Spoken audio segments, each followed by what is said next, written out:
नमस्कार, मी दर्शन नितीनराव पटलवार, लातूर, महाराष्ट्र. मी आज आपल्याला बदल घडूया, भारत घडूया या विषयावर बोलणार आहे.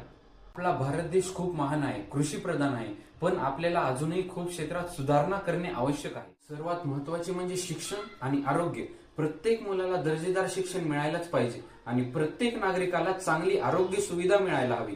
या दोन गोष्टींमुळेच आपल्या देशाचा विकास होऊ शकतो. दुसरे म्हणजे रोजगार निर्मिती. आपल्या तरुणांना चांगल्या संधी मिळायला पाहिजेत आणि नवीन उद्योगधंदे सुरू झाले पाहिजेत आणि शेतकऱ्यांसाठी चांगले उत्पन्न मिळायला हवे. तिसरे म्हणजे महिला सुरक्षा आणि समानता. महिलांना समाजात समान हक्क मिळायला हवेत आणि त्यांची सुरक्षा महत्वाची आहे. आणि सर्वात महत्वाचे, भ्रष्टाचार मुक्त भारत.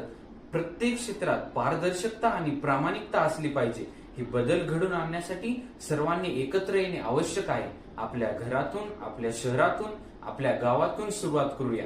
चला, एक नवीन भारत घडूया.